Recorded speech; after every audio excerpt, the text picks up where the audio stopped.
Turns out if you pull up potatoes too early, they're still maturing underground and end up as disappointing little nuggets.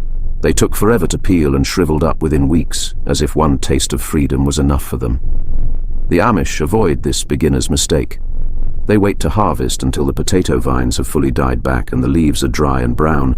This drying signals that the potato underground has reached full maturity, with thick skins ready to survive in storage for months. It's not just tradition, it's smart science. Mature potatoes have fully developed skins, which act like natural shields against moisture loss and decay, making them far more durable than their younger, thinner-skinned counterparts. And here's a fun thought. While I was prematurely pulling up my crop, the Amish were probably enjoying a haul of mature, storage-ready potatoes. They wait long enough to try the patience of even the most eager gardener, but that's their secret. Patience, timing, and a good amount of faith that the humble potato will thrive if left alone.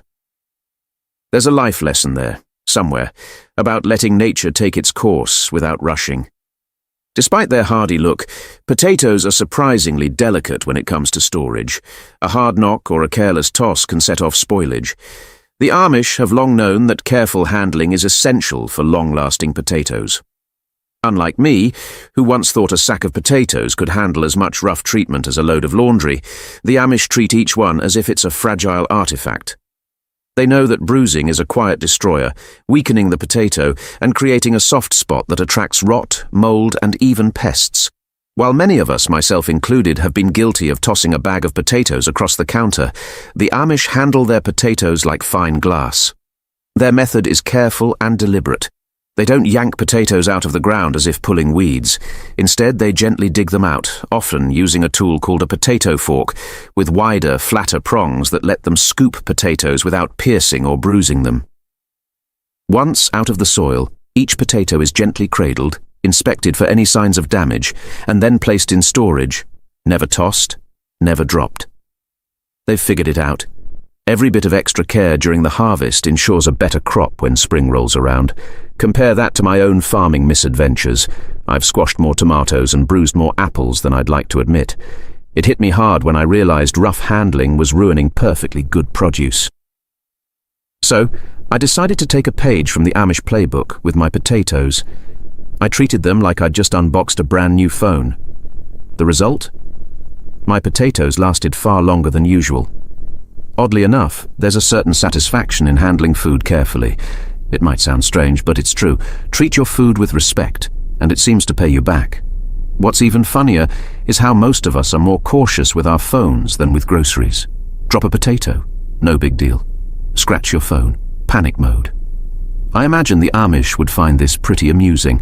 For them, it's not about preserving something pricey, but valuing the food that sustains them. Maybe next time we're juggling groceries, we could show them the same care we'd give to a gadget. After all, a carefully handled potato can keep you fed for months, while a dropped phone, well, we all know how that ends. Here's a trick the Amish swear by: curing potatoes. It might sound like something a high-end chef would do, but it's just an old-school method of letting freshly harvested potatoes rest in a warm, dry spot for a few days. This step toughens their skins, locking in moisture and creating a natural barrier against mold and rot. Who would have thought potatoes could benefit from a bit of rest and relaxation? Of course, the Amish aren't setting up fans or complex systems for this. They just find a warm, well-ventilated place, maybe a barn or shed, and let nature work its magic. The process only takes about a week, but makes a huge difference in how long the potatoes last. It might feel like an extra step, but in the long run it saves both time and food. This little resting period toughens the skins, preparing the potatoes for the months ahead, like suiting up for the winter. My early attempts at curing were far from perfect. I once left them near a sunny window, only to watch them sprout and turn green like they'd discovered photosynthesis. It took a few tries to figure out that warmth and dryness are key, and light is a definite no-go. Potatoes are funny that way. Give them sunlight and they'll start sprouting like they're trying to escape. Then there was the mouse incident. One morning, I reached into the pantry and found a very smug mouse helping itself to my potatoes. Let's just say it wasn't my finest moment. By the time I scared it off, the damage was done. The Amish wouldn't have let that happen. Their storage setup includes natural defenses, like mint or straw, to keep pests at bay. Straw, for instance, is a brilliant multitasker.